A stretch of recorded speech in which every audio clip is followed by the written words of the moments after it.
আপনারা শুনছেন গল্পরুচি, বাংলার ভয়, বাংলার ভূত। আজ আপনারা শুনবেন হরিনারায়ণ চট্টোপাধ্যায়ের লেখা বনকুটি রহস্য, একটা গ্রাম বাংলা ভূতের গল্প। সারনার জঙ্গলে একটি রাত। গল্প পাঠে রয়েছি আমি রাজু, অন্যান্য কণ্ঠে চঞ্চল, রিন্টু, রাজা এবং সুমন। তাহলে শুনে নেওয়া যাক হরিনারায়ণ চট্টোপাধ্যায়ের কলমে বনকুটি রহস্য। চিঠিটা পেয়ে রীতিমতো আশ্চর্য হয়ে গেলাম। এ কি, বছর দশেক তো হবেই। মানে কলেজ ছাড়ার পর থেকে সুকুমারের সঙ্গে আর দেখা হয়নি। শুনেছিলাম উড়িষ্যার এক জঙ্গলে কাঠ কেটে চালান দিচ্ছে বেটা। ব্যবসায় বেশ দুপয়সা করেছে। কলকাতায় সে একেবারেই আসে না। তার পাঠানো চিঠিতে লেখা আছে, ভাই, আমার বড় বিপদ, তুই আমাকে বাঁচা। যত তাড়াতাড়ি পারিস আয়। ট্যাক্সি থেকে নেমে কাউকে জিজ্ঞাসা করলেই সারনার জঙ্গল কোন দিয়ে বলে দেবে। আমার বাংলোর নাম বনকুটি। যাকে জিজ্ঞাসা করবি সেই দেখিয়ে দেবে। আসিস ভাই, তোর আশায় রইলাম। ইতি সুকুমার।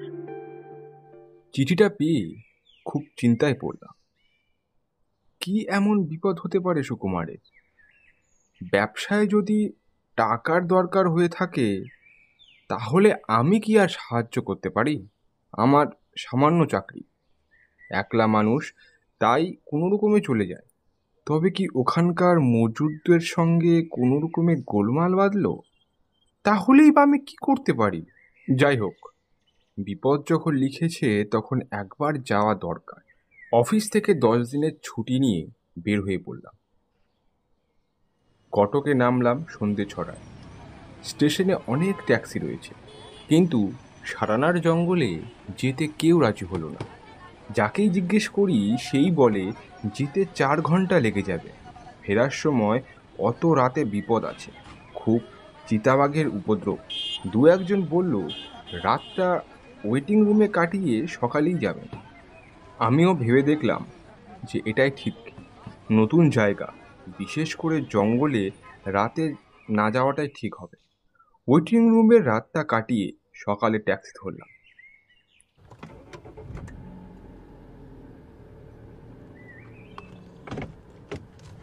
শহর ছাড়িয়ে বেশ কিছুটা যাবার পর জঙ্গলের এলাকা শুরু হলো। বড় বড় শাল আর কেত গাছ, ঘন লতা পাতার ঝোপ, সূর্যের আলো বন্ধ। দিনের বেলাতেই আবছা অন্ধকার। একটু এগিয়েই ট্যাক্সি থেমে গেল। আর পথ নেই। কি হলো? আর যে রাস্তা নেই, আপনাকে হেঁটে যেতে হবে। সারানা জঙ্গল এখান থেকে কত দূরে? এই তো শুরু হলো। ট্যাক্সি ড্রাইভার আঙ্গুল দিয়ে ফলকের দিকে দেখিয়ে দিল, তাতে লেখা সারানা জঙ্গল। জিজ্ঞেস করলাম, বনকুটি এখান থেকে কত দূর হবে? তা বলতে পারবো না, আপনি নেমে খোঁজ করুন। অগত্যা ভাড়া মিটিয়ে কাঁধে ঝোলা আর হাতে সুটকেস নিয়ে নেমে পড়লাম। সরু পায়ে চলা পথ ক্রমে সংকীর্ণ হয়ে এলো। ঝিঝির একটানা শব্দ, নাম না জানা পাখির কর্কশ ডাক, বাতাসে পাতা কাঁপার শিরশিরনি আওয়াজ। এই অজগর জঙ্গলে সুকুমার থাকে কি করে? অর্থের জন্য মানুষ বুঝি সব কিছুতেই অভ্যস্ত হয়ে যায়। বেশ কিছুটা যাবার পর জন তিনেক কাটুরিয়ার সঙ্গে আমার দেখা হয়ে গেল। সকলের হাতেই কুড়াল, ঝুড়িগুলো টুপির মতন মাথায় পড়েছে। তাদের দেখে প্রশ্ন করলাম, বনকুটির কোন দিকে ভাই? তারা নিজেদের মধ্যে কি যেন বলা বলি করল। কয়েকবার আমার আপাত মস্তক দেখল। তারপর একজন বলল, ও বনকুটি, সোজা গিয়ে ডান দিকে পুকুরের পাশে। চলতে চলতে লক্ষ্য করলাম কাঠুরিয়ারা একটা গাছের নিচে দাঁড়িয়ে আমাকেই দেখে চলেছে। গভীর জঙ্গলে নতুন লোক দেখে তাদের কৌতূহল হওয়া স্বাভাবিক, কিন্তু এইভাবে একটু হাঁটতে লাগলাম। ঘামে সমস্ত শরীর ভিজে গিয়েছে। শহরের লোক, এতটা হাঁটার অভ্যেস নেই। পা দুটো টনটন করছে। একটু এগোতেই পুকুর দেখা গেল। এটাকে দেখে পুকুর বলা যাবে না, এটা হচ্ছে বিরাট একটা বিল। সেখানে কোনো জল দেখা গেল না, পদ্ম পাতায় ভর্তি। তার পাশে একটা ছোট্ট বাংলো, একতলা। চারপাশে রঙের সঙ্গে মিলিয়ে বাংলোর রং সবুজ। ছোট একটা গেট, গেটের উপর একটা লতা ঝুলছে, তাতে বেগুনি রঙের থোকা থোকা ফুল। চমৎকার বাংলোটা। এইরকম মনোরম দৃশ্য দেখে আমার পথের কষ্টটা নিমেষে মুছে গেল। গেটের কাছ বরাবর গিয়ে নজরে পড়ল একটা ছোট্ট কাঠের উপর সবুজ রং দিয়ে লেখা বনকুটি। গেট ঠেলে ভিতরে ঢুকেই দাঁড়িয়ে পড়তে হলো। দরজায় তালা ঝুলছে, তার মানে সুকুমার নেই, বেরিয়েছে। কতক্ষণ অপেক্ষা করতে হবে কে জানে। সুটকেস আর ঝোলা পাশে রেখে দেওয়ালে হেলান দিয়ে বসে পড়লাম। বেশ ঝিরিঝিরি বাতাস বইছে। ক্লান্ত হয়ে ঘুমিয়েই পড়েছিলাম। যখন ঘুম ভাঙল, ঘড়ি দেখে চমকে উঠলাম। 2 ঘন্টা পার হয়ে গেছে এরই মধ্যে। তখনও দরজায় তালা ঝুলছে। বুদ্ধি করে ঝোলার মধ্যে পাউরুটি আর কলা এনেছিলাম। কটক স্টেশন থেকে ফ্লাক্সে গরম চা ভরে নিয়েছিলাম। আপাতত তা খেয়ে প্রাণ বাঁচালাম। নেমে কিছুক্ষণ পায়চারি করলাম। সব জানলা বন্ধ, সেটাই স্বাভাবিক।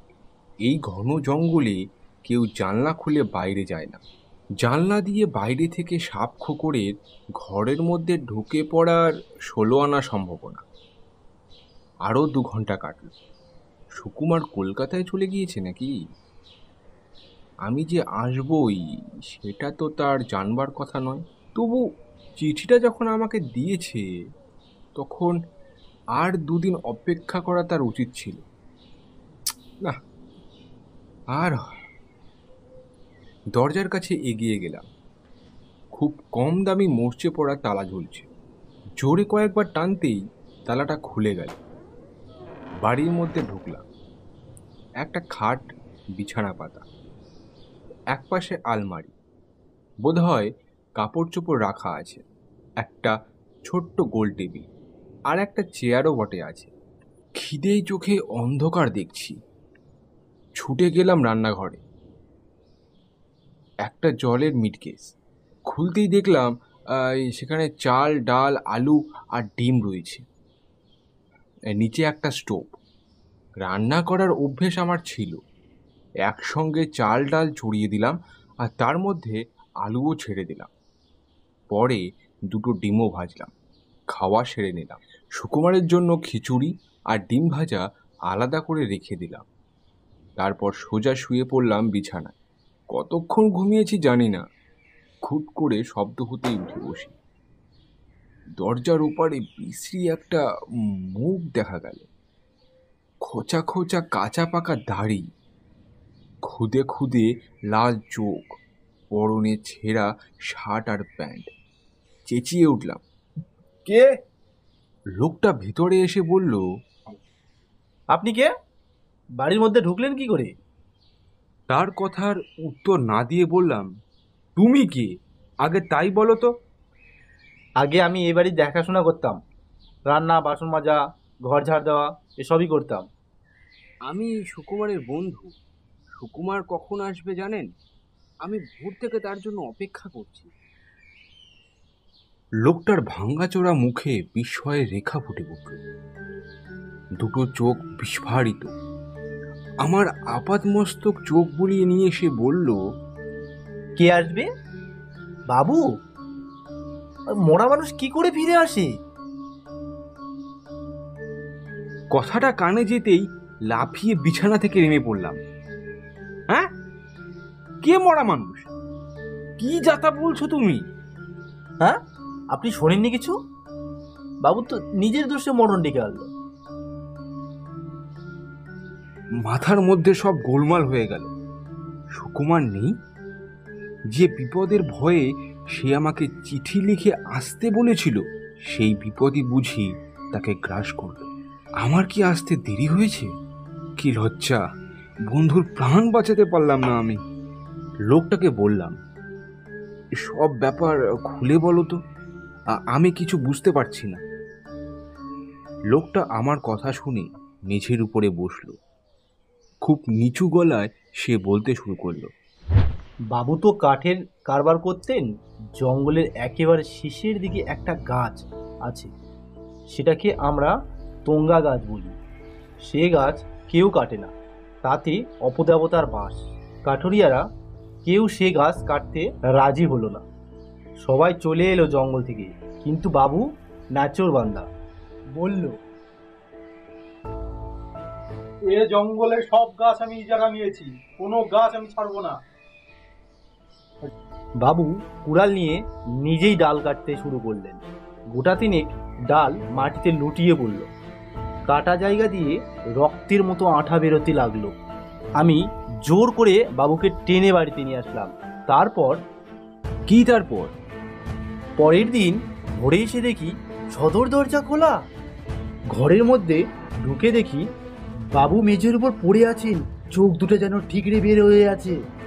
বাবুকে কেউ গলা টিপে মেরে ফেলেছে। বাবুর হাতের মুঠোয় তোঙ্গা গাছের ছোট্ট একটা ডাল। তার মানে সুকুমারকে কি ডাকাতে মেরে ফেলেছে? না বাবু না, এখানে চোর ডাকাত নেই। এত গভীর জঙ্গলে কে আসবে ডাকাতি করতে? ডাকাত হলে বাবুর টাকা পয়সা জামা কাপড় নিয়ে যেত না? কিছুই কেউ ছোয়নি। তাছাড়া বাবুর আর এক হাতের মুঠোয় একটা কাগজ ছিল, তাতে লেখা, তোঙ্গা বাবার কোপ থেকে আমাকে বাঁচাও, আমার বড় কষ্ট হচ্ছে, তোঙ্গা গাছের শক্ত ডাল আমার গলা চেপে ধরেছে। উফ! কাগজটা কোথায়? এই যে বাবু। লোকটা উঠে রান্নাঘরে গিয়ে একটা হাঁড়ির মধ্যে থেকে ডায়েরির একটা ছোট্ট ছেঁড়া পাতা নিয়ে আমার হাতে দিল। লোকটা যা বলেছিল সেই সব কাগজে লেখা রয়েছে। হ্যাঁ, এই সুকুমারের হাতে লেখা। জিজ্ঞেস করলাম, তুমি বাংলা পড়তে পারো? বলতে পারি বাবু, পড়তে পারি না। তবে এ লেখা পড়লে কি করে? আমি পড়িনি বাবু, পুলিশের লোক এসেছিল খবর পেয়ে। তাদের মধ্যে একজন বাংলা জানতো, সে পড়ে শুনিয়েছিল। কাগজটা আমার হাতে ফেরত দিয়ে বলেছিল যত সব আজগুবি কাণ্ড। কথাটা হঠাৎ আমার মনে পড়ে গেল। সব ব্যাপারটা কেমন রহস্যজনক, অলৌকিক। আমার মোটেই বিশ্বাস নেই। কতদিন আগে এটা হয়েছে? তা দিন 15 তো হবে। মিথ্যে কথা! ধমক দিয়ে উঠলাম। দিন 5 আগে সুকুমার আমাকে চিঠি লিখেছিল। এই দেখো সেই চিঠি। পকেট থেকে পোস্টকার্ডটা লোকটার দিকে এগিয়ে দিতে গিয়েই চমকে উঠলাম। পোস্টকার্ডে একটি আঁচড়ও নেই, কেবল লাল লাল ছোপ। সুকুমারের গলায় যে ধরনের লাল দাগের কথা বলেছিল, অনেকটাই বুঝি সেই ধরনের।